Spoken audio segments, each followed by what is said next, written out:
As luzes ainda dormiam sobre o Pacífico quando os primeiros motores japoneses cortaram o ar como lâminas de vento. Era um som fino, disciplinado, quase cerimonial, e ainda assim carregava dentro dele a sombra de algo irreversível. A frota que avançava silenciosamente rumo ao Havaí não sabia ao certo se regressaria. Alguns acreditavam que estavam escrevendo o início de uma nova era. Outros apenas cumpriam ordens com a convicção mecânica de quem já não se pertence. O mar dançava sob os cascos, refletindo um céu que parecia ignorar a guerra prestes a se acender. Lá no fundo, além das nuvens densas, Pearl Harbor seguia sua rotina sonolenta, como se o mundo inteiro estivesse prestes a desabar sobre ela sem emitir aviso algum.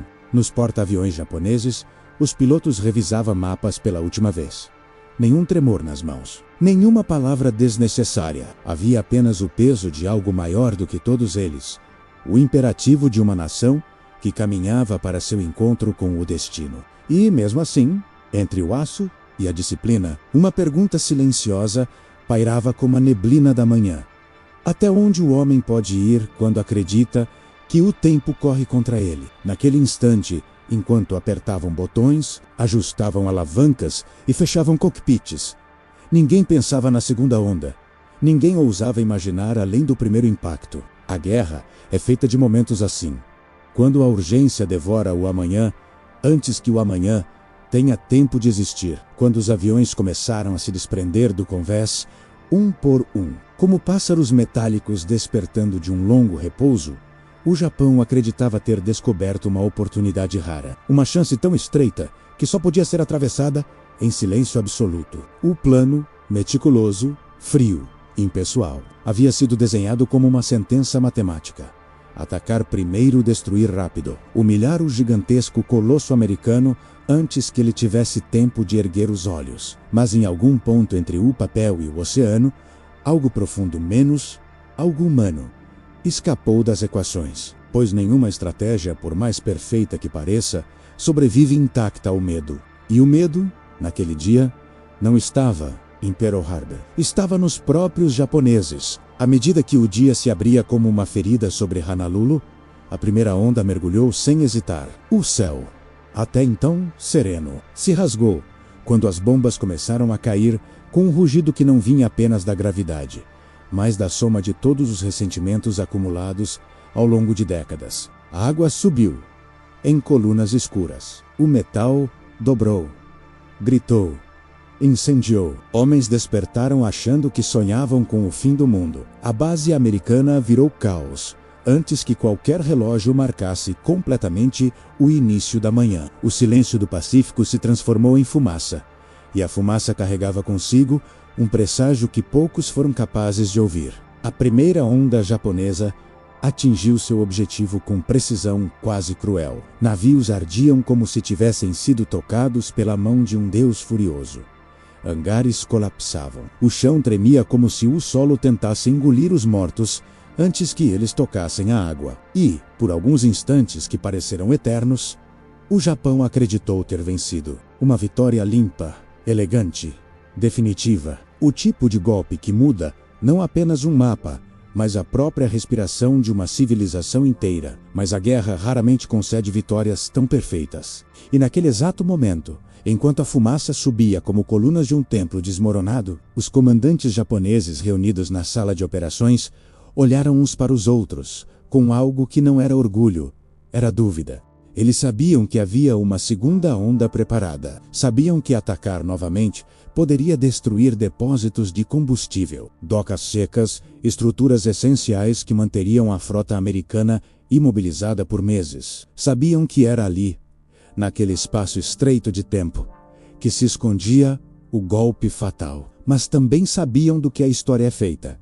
Escolhas humanas. Escolhas que carregam medo, superstição, ego, hesitação e a sombra de consequências que ninguém pode prever. A primeira onda havia funcionado tão bem que a ideia de voltar parecia, por um instante, quase um insulto ao destino. Como se desafiar a sorte fosse pedir para o universo virar o tabuleiro. Enquanto isso sobre o campo de batalha, o céu mudava de cor. A fumaça negra se misturava ao azul da manhã, criando um horizonte que parecia ferido. Os americanos atordoados tentavam reagir com o que tinham ao alcance: coragem cega, improviso, instinto. Era o tipo de resistência que nasce quando tudo está prestes a ruir. E foi essa resistência que acendeu a primeira fagulha de dúvida entre os japoneses. Porque, apesar da destruição massiva, os alvos essenciais, depósitos de combustível, docas, oficinas, permaneciam de pé. Pearl Harbor sangrava, mas não estava morta. O Japão, naquele instante delicado, precisava decidir entre coragem e cautela, entre a frieza estratégica e o medo visceral de que os porta-aviões americanos, menos ausentes naquele dia, menos pudessem surgir do horizonte como espectros vingativos. A ausência desses navios era uma sombra que crescia na mente de cada comandante. Onde estavam? Por que não estavam ali? E pior, para onde estavam indo? Essa dúvida silenciosa, invisível no papel, arranhou a confiança do comando japonês. Foi ali, nesse vácuo psicológico, nesse espaço entre a lógica e o pânico, que a segunda onda começou a morrer antes mesmo de nascer. A transmissão que ecoou pelas naves japonesas foi quase sussurrada, mas carregava o peso de uma decisão que mudaria o curso da guerra. Retirada. A missão foi cumprida. Palavras simples, quase banais, e no entanto, carregavam dentro delas o fantasma do que nunca seria feito. O ataque que poderia ter aleijado a frota americana para sempre foi interrompido por uma hesitação que ninguém ousou contestar. Não por covardia, mas por temor. Temor de perder aviões. Temor de prolongar a operação. Temor dos porta-aviões invisíveis. Temor, principalmente, de que a própria sorte estivesse prestes a se quebrar. Enquanto a frota japonesa se afastava, o Pacífico recuperava sua aparência calma, mas não o significado. A água carregava destroços, fumaça e ecos de gritos que o vento empurrava para longe, como se tentasse esconder o horror dentro das ondas. Pearl Harbor estava devastada, mas viva, e no coração dessa sobrevivência estava o erro que mudaria tudo. Se a segunda onda tivesse caído, se o combustível tivesse incendiado, se as docas tivessem sido destruídas, o renascimento americano teria sido atrasado por meses, talvez anos, mas o Japão não atacou. E ao não atacar, deixou que a respiração voltasse ao peito de uma nação ferida, mas não derrotada.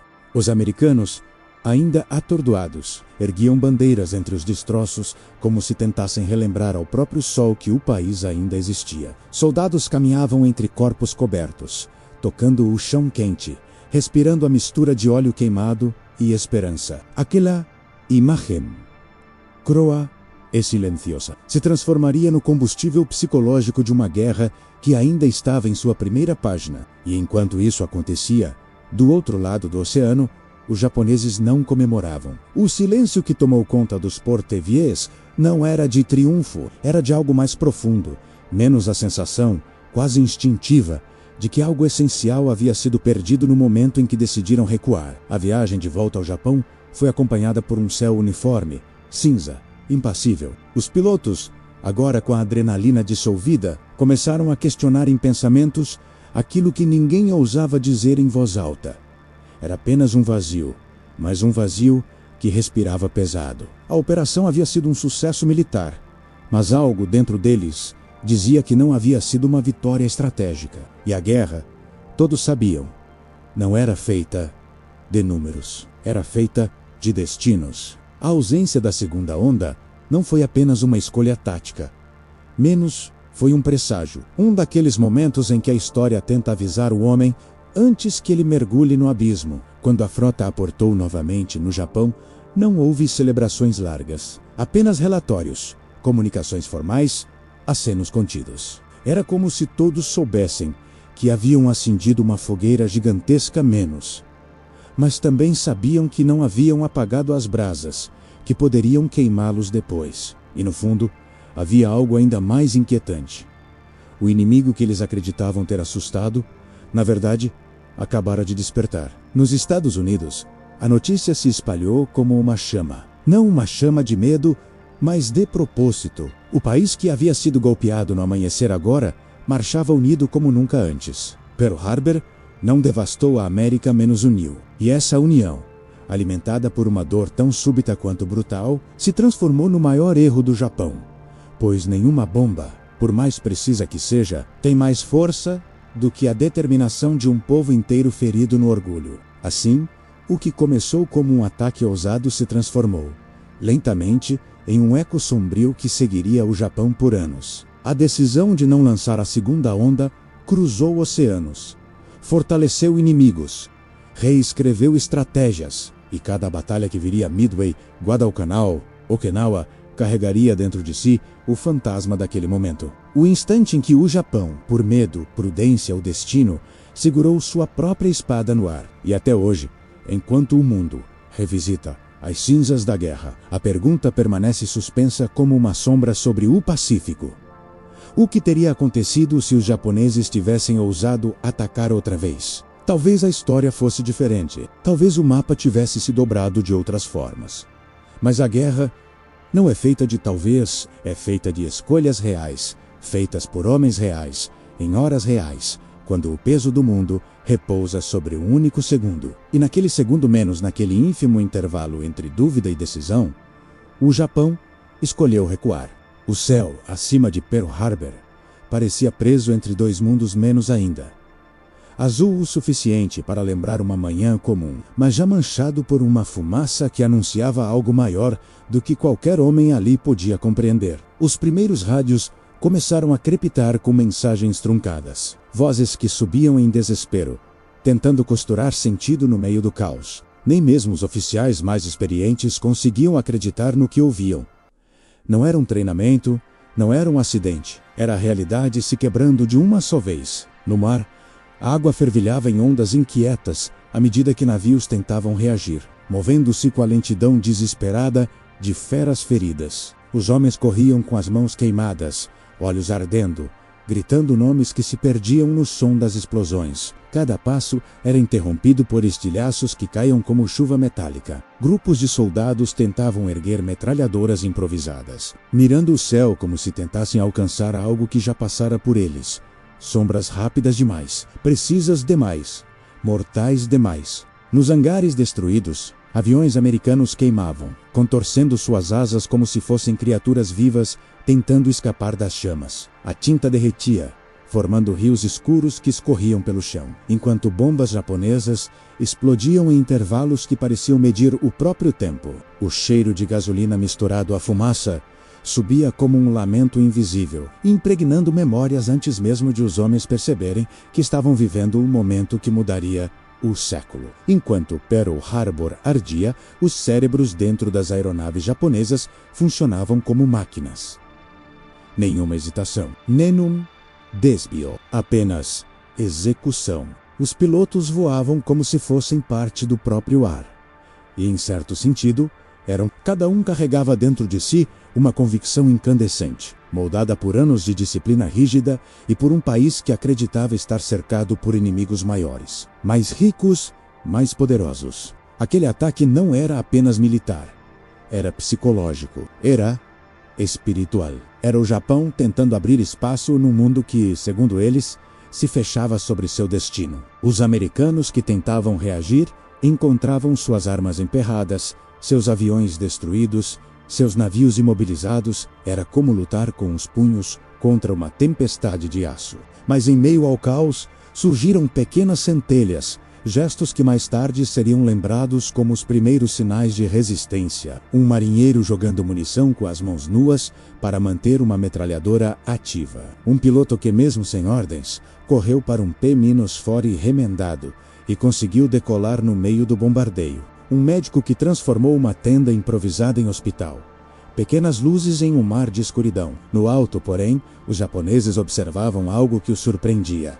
O inimigo não fugia, não corria, não se rendia. Longe de parecer derrotados, os americanos se agarravam ao que podiam, como se o orgulho fosse uma arma mais afiada que qualquer torpedo. E essa observação silenciosa começou a mudar a forma como alguns pilotos enxergavam o ataque. Eles haviam sido treinados para esperar caos total, desorientação absoluta. Mas o que viam era resistência, caótica, desordenada, mas viva. Essa simples percepção começou a mexer com o psicológico do comando japonês, porque a missão, até então impecável, tinha um limite de tempo que não havia sido calculado no papel: o tempo da coragem humana. A cada minuto que passava, Pearl Harbor deixava de ser um alvo imóvel e se tornava um organismo que reagia, aprendia, adaptava-se. O que deveria ser uma operação rápida e perfeita começava a se transformar em algo imprevisível.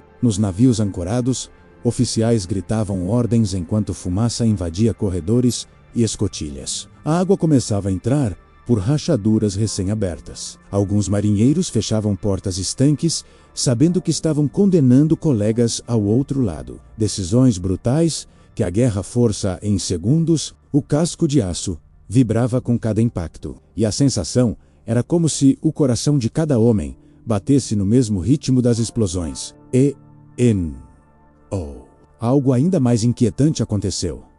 O ataque começou a revelar falhas americanas que nem os próprios americanos conheciam. A comunicação era fragmentada, radar subutilizado, defesa aérea insuficiente. A fragilidade exposta era tão profunda que, por alguns instantes, parecia que o Japão havia encontrado uma brecha que jamais se repetiria. Um momento tão perfeito, tão improvável, que nunca mais surgiria na história militar. Era o tipo de oportunidade que derruba impérios. Mas, dentro dessa perfeição aterradora, germinava o erro que mudaria tudo: a sensação de que a vitória já estava completa. E foi exatamente nesse instante, menos nesse fragmento de tempo entre destruição e arrogância, menos que o destino do Pacífico começou a se dobrar. O terceiro mergulho do sol sobre Pearl Harbor deveria marcar apenas mais um domingo tranquilo no Havaí, mas naquele dia ele iluminava um cenário que mais parecia o fim de uma era. A fumaça se erguia em colunas densas, como se tentassem alcançar os céus para denunciar os vivos e honrar os mortos. Cada coluna contava uma história que jamais precisaria de palavras para ser compreendida. O som das sirenes seguia ecoando, mas já não havia a mesma urgência nelas. Era um eco triste, um choro metálico que ressoava pelas montanhas e avançava sobre o mar aberto. No convés do USS Nevada, marinheiros tentavam desesperadamente manter o navio à tona enquanto as caldeiras explodiam uma a uma. O chão queimava os pés e a fumaça arranhava a garganta como cinzas afiadas. Ainda assim, eles persistiam. Cada homem segurava uma parte do navio como se fosse um pedaço de si mesmo. Quando o Nevada finalmente começou a mover-se, lentamente tentando escapar da armadilha mortal do porto, aqueles que assistiam não sabiam se choravam pela coragem ou pela inevitabilidade do desastre. O navio avançava como um gigante ferido, sangrando fogo e óleo. E, por um momento, pareceu que ele conseguiria alcançar o mar aberto. Mas a segunda onda japonesa veio como uma sombra, rápida, precisa, silenciosa por um instante terrível. Uma bomba atingiu o Nevada com a crueldade fria que apenas a matemática militar conhece, o ponto exato que tiraria qualquer esperança de fuga. O navio inclinou-se, rangendo como se lamentasse sua própria morte, antes de ser encalhado deliberadamente para não bloquear o canal. Ali, os homens que ainda respiravam juraram que jamais esqueceriam o som daquela última respiração metálica. Enquanto isso, nos céus, os pilotos japoneses completavam o circuito planejado com a frieza de artesãos perfeccionistas. Os Zero deixavam rastros brancos como cortes feitos no céu, desaparecendo e reaparecendo entre nuvens rasgadas. Muitos deles não estavam preparados para a visão que encontravam ao retornarem para a formação os americanos. Mesmo devastados, continuavam lutando. Até armas de calibre pequeno, originalmente destinadas a exercícios, haviam sido erguidas contra eles. Essa resistência inesperada começava a transformar o ataque em uma luta psicológica. Não era apenas o caos que crescia, mas a dúvida, cada minuto a mais no ar, era um minuto mais próximo de enfrentar o imponderável. Eles sabiam que o ataque não poderia durar sem consequências. O combustível diminuía, a munição rareava e, principalmente, o fator surpresa começava a se dissipar como neblina diante do sol. Em terra, médicos improvisavam túneis de lençóis e macas entre corpos. cobertos e feridos conscientes demais para suportar seus próprios gritos. A grama perto da orla estava manchada por óleo, sangue e água salgada. Menos uma mistura que ninguém imaginou que pudesse existir daquele jeito. Somente a guerra tinha poder de criar odores que jamais sairiam da memória. O ar era pesado, quase sólido, carregando a vibração de algo que ainda não havia terminado. E mesmo assim, no meio desse inferno, pequenos atos de humanidade surgiam como brasas que teimavam em não apagar. Um enfermeiro que cortava sua própria camisa para conter hemorragias. Uma mulher havaiana que atravessava o caos para levar água aos soldados. Um capelão que orava por homens que não conhecia, tocando suas mãos tremendo de medo e calor. Esses gestos minúsculos romperam a escuridão com uma força que nenhuma bomba poderia extinguir. Mas, no outro lado do Pacífico, onde o comando japonês aguardava relatórios, a percepção era diferente. Do ponto de vista tático, tudo estava indo muito além do esperado. Eles imaginavam destruição total,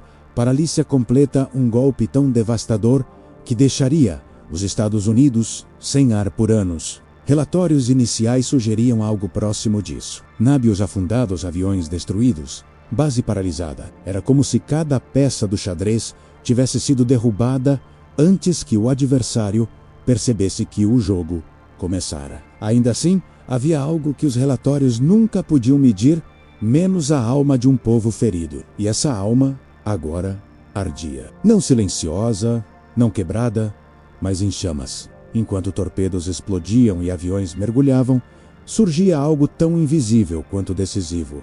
Uma determinação que nascia precisamente da dor. Quanto mais Pearl Harbor ardia, mais os sobreviventes sentiam a mesma certeza implacável que os japoneses traziam consigo naquele dia menos. Mas agora, essa certeza mudava de dono. E foi nesse ponto, nessa virada silenciosa, que o destino do Japão começou a ser escrito sem que nenhum comandante pudesse ouvir a caneta riscando o papel. A fumaça ainda cobria Pearl Harbor quando um silêncio estranho tomou conta de tudo. Mas nesse silêncio, algo raro aconteceu. A percepção, o ataque foi devastador sim, mas havia deixado algo inesperado de pé. Os enormes tanques de combustível estavam intactos. Os depósitos de reparos, o coração da frota do Pacífico, não foram tocados. E os porta-aviões, as verdadeiras joias estratégicas, simplesmente não estavam lá. Enquanto o Japão acreditava ter dado um golpe mortal, os americanos viram a verdade. O corpo estava ferido, mas a espinha dorsal da frota continuava inteira. Essa descoberta se espalhou como fogo entre as equipes de resgate, transformando o desespero em força. Longe dali, no convés de seu porta-aviões, o almirante japonês Nagumo tomou uma decisão que mudaria a história. Ele cancelou a terceira onda de ataque, com medo de perder seus próprios navios para os porta-aviões americanos desaparecidos.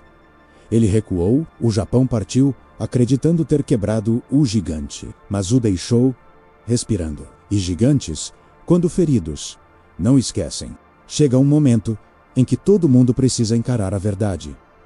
Não existe poder absoluto, nem controle eterno. O mundo impõe limites, não por maldade, mas para manter o equilíbrio. E é nesse choque entre o que a gente quer e o que a realidade nos dá que a verdadeira grandeza aparece. Quando o poder encontra um limite, muitos quebram, mas alguns despertam. Eles percebem que a força não está em avançar sempre, mas em saber quando parar e recalcular a rota. O limite, em vez de ser um muro, vira um espelho. Ele mostra quem você era e quem você ainda pode se tornar. Aceitar que você não controla tudo liberta um poder que ninguém pode tirar. A liberdade interior. Em vez de lutar contra a realidade, você começa a caminhar com ela. O que antes parecia um muro, vira um portal. O fim vira um novo começo. O bloqueio vira direção. O mundo mostra até onde você pode ir, mas só você decide quem será quando chegar lá. Não por impacto, mas por clareza. Você percebe que a maioria das barreiras que julgava externas sempre estiveram, na verdade, dentro de você. Medos que você tratou como muralhas. Dúvidas que você confundiu com destino. Feridas antigas que você transformou em verdades absolutas. expectativas alheias que você carregou como se fossem mandamentos. E quando o poder encontra o limite do mundo, você descobre algo ainda mais profundo. O mundo jamais foi o seu inimigo, sua própria mente. Foi não aquela mente sábia, racional, centrada, mas a mente que você deixou correr, solta movida por impulsos, urgências e narrativas que nunca foram suas. A mente que dizia que você precisava provar algo, vencer tudo, dominar todos, ultrapassar qualquer limite, mesmo que isso custasse a própria paz. E é nesse ponto que o estoicismo entra com sua lâmina afiada, cortando ilusões. Você não controla o mundo, você controla sua percepção sobre ele. De repente, tudo muda.